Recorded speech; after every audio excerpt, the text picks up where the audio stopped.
गुरुमुखो, भगवान ने कृपा करके हमें मनुष्य जन्म प्रदान किया है, जो कि अति श्रेष्ठ है। ये मालिक की भक्ति के लिए हमें प्रदान किया गया है।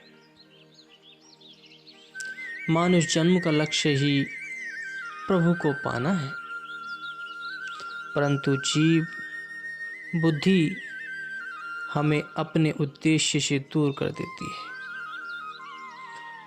हम भगवान की बनाई रचना में इतने मस्त हो जाते हैं कि भगवान को ही भूल जाते हैं। संत महापुरुष हमारे परम हितैषी हैं। वे रूहानी माता पिता हैं। वे नहीं चाहते कि हमारे भक्त सतपथ से भटक जाएं।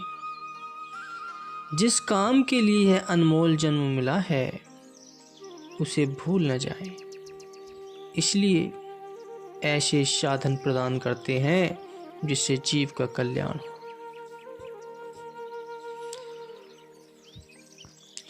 गुरुमुखो, हम जो कथा सुनाने जा रहे हैं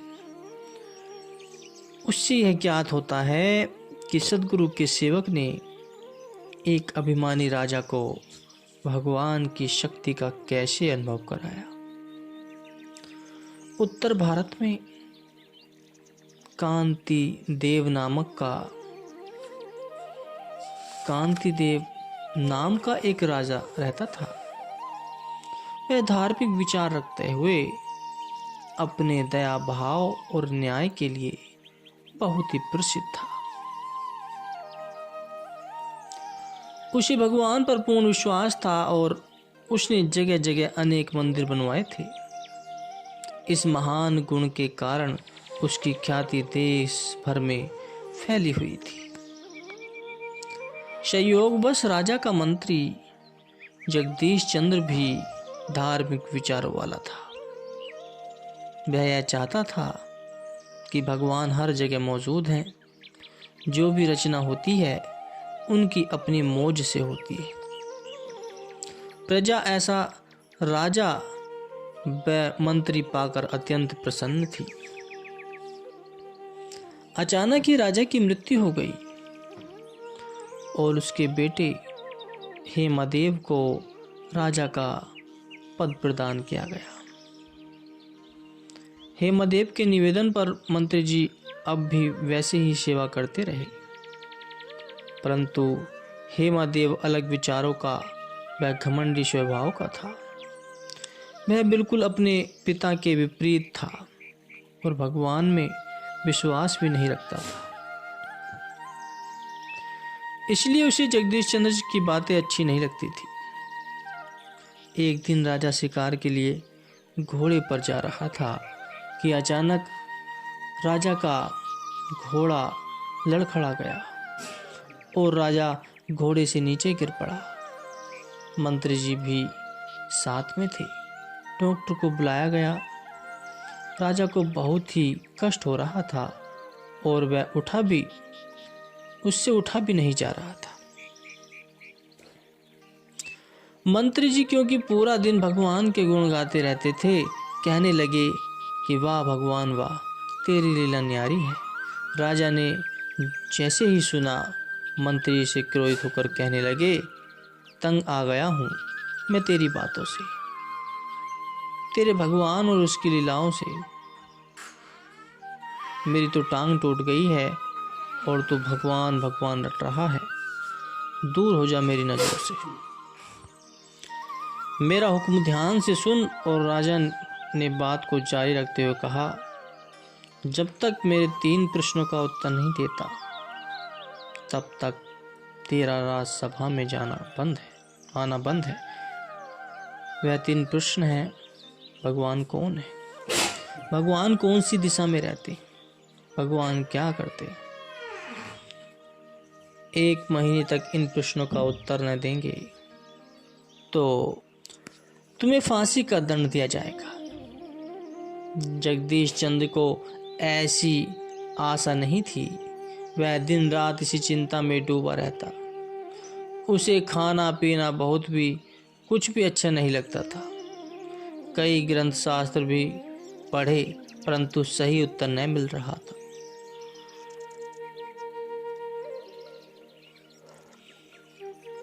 विवेक कुमार, जो जगदीश चंद्र जी का निजी सेवक था, अपने मालिक को चिंतित न देख सका और उसे समझाने लगा कि आप इस तरह व्याकुल न होएं, भगवान अवश्य ही कुछ न कुछ हल जरूर निकाल देंगे। हो सकता है कि वे किसी रूप में भी आपके प्रश्न का उत्तर दे दें। जगदीश चंद्र जी कहने लगे, मुझे अपनी नहीं तुम्हारी चिंता है, क्योंकि मैं न रहूं तो तुम्हारी नौकरी भी चली जाएगी। विवेक कुमार ने सांत्वना देते हुए कहा कि मुझे विश्वास है कि मेरे प्राण प्यारे इष्ट देव मुझे अवश्य शक्ति देंगे कि मैं राजसभा में जाकर आपके प्रश्नों का सही उत्तर सही दे सकूं। कुछ दिनों उपरांत विवेक कुमार ने जगदीश चंद्र जी से विनय की कि आप मुझे आज्ञा प्रदान करें तो मैं राजसभा में जाकर राजा को आपके प्रश्नों का सही उत्तर दे दूं। जगदीश चंद्र जी ने कहा, अगर सही उत्तर न दे सके तो तुम्हें भी फांसी हो सकती है। विवेक कुमार ने कहा, अगर आपको फांसी हुई तो मेरा जीना किस काम का, इसलिए मैं राज दरबार में जा रहा हूँ। विवेक कुमार के आने का समाचार राजा को मिला।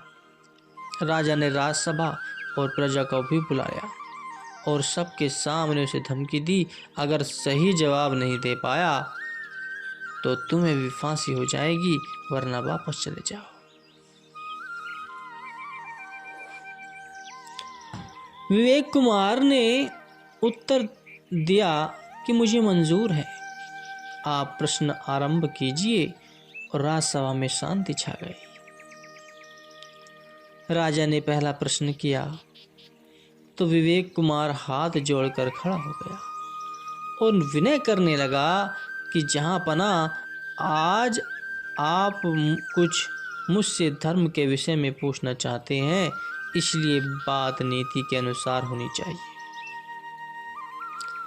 नीति यह कहती है कि वक्ता ऊंचे आसन पर बैठा हो और श्रोता उसके सम्मुख हाथ बांधे खड़े होकर प्रश्न पूछे। राजा ने कहा, ठीक है, आप जैसा कहें वैसा हम करने को तैयार हैं।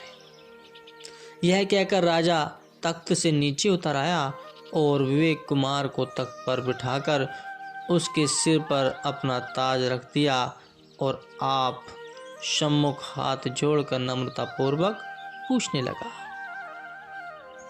प्रश्न, राजा ने पूछा, भगवान कौन है? उत्तर, विवेक कुमार ने कहा, एक काली गाय राजसभा में लाई जाए। आदेश होते ही गाय आ गई। अब गाय का दूध निकालने के लिए कहा गया।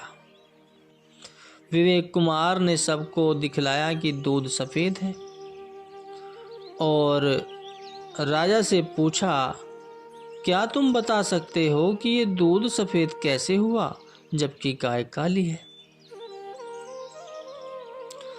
राजा ने हंसते हुए कहा कि गाय की चमड़ी दूध देती है, जो दूध काला हो। विवेक कुमार ने उसी समय गाय का चारा मंगवाया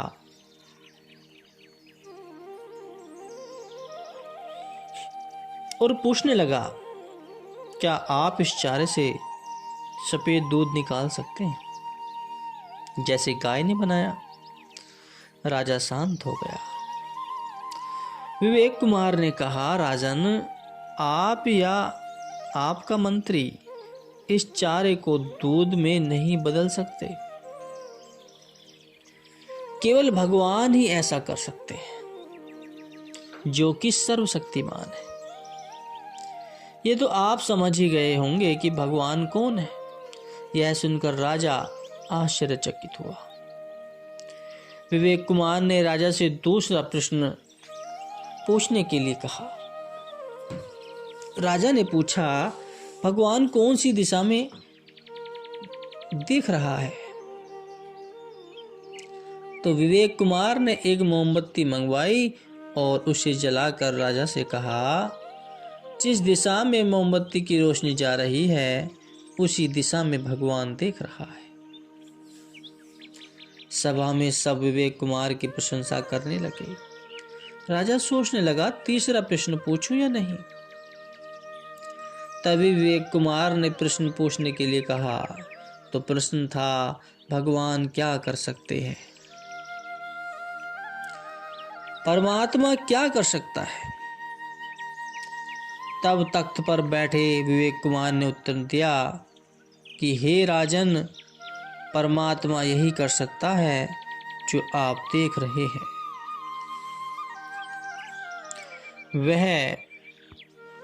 वह तख्त वालों को नीचे उतार देता है और नीचे वालों को तख्त पर बैठा सकता है, इतनी शक्ति उसमें। यह कहकर विवेक कुमार नीचे आ गया और राजा को राज सिंहासन पर बिठा दिया। राजा बहुत प्रसन्न हुआ और जगदीश चंद्र जी से क्षमा मांगने लगा। भगवान सर्वव्यापक और सर्वशक्तिमान है। इसका ज्ञान केवल महापुरुषों की संगति से ही प्राप्त होता है। अतः मनुष्य को चाहिए कि सत्पुरुषों की पावन संगति में रहकर आत्मिक ज्ञान की प्राप्ति करे तथा महापुरुषों के वचन अनुसार अपना जीवन सफल बनाए। जो व्यक्ति महापुरुषों की संगति में आ जाते हैं और सच्चे मन से उनकी सेवा में लग जाते हैं, उनका निश्चय ही कल्याण हो जाता है।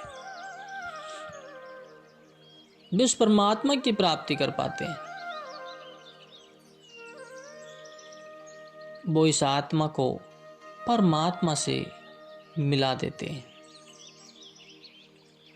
अगर इस मनुष्य जन्म का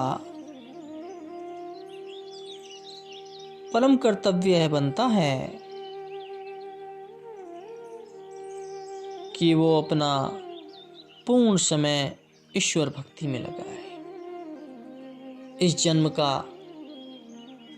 दायित्व तो यही है कि प्रभु के नाम की कमाई करी जाए। जो सच्चे मन से प्रभु के नाम की कमाई करते हैं,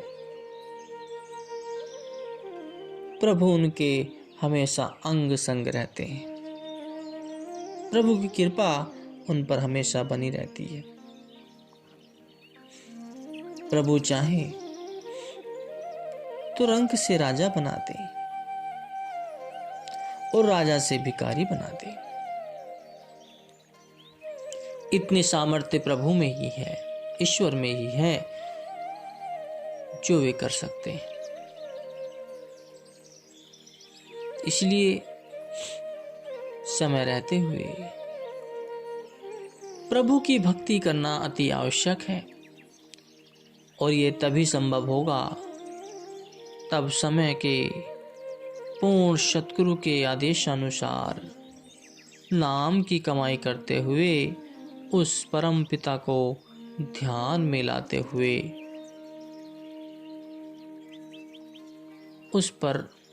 उस मार्ग पर चला जाए जो सत्पुरुष हमें प्रदान करते हैं।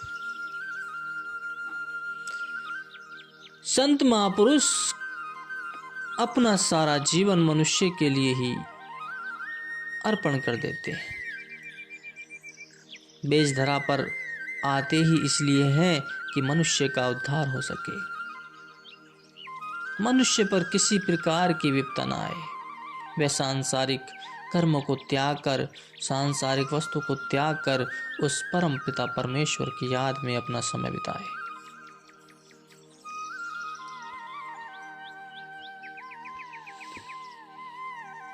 मनुष्य का मेन लक्ष्य प्रभु भक्ति ही होना चाहिए, क्योंकि बड़े भाग्य से ये मनुष्य जन्म मिलता है। बड़े भाग्य से इस जन्म की प्राप्ति होती है। इस जन्म को जो व्यर्थ में गंवा देते हैं वो परम दुख परम दुख पाते हैं। वो मरने के उपरांत भी दुख पाते हैं। वे 84 में घिर जाते हैं। मरने के उपरांत भी 84 की यातनाएं झेलते रहते हैं और जो सत्पुरुषों के वचनानुसार चलते हैं वे 84 से मुक्ति पा जाते हैं। अगर अपना जीवन सफल करना है तो सत्पुरुषों के दिए हुए नाम के अभ्यास से अपना जीवन सफल करना है गुरुमुख।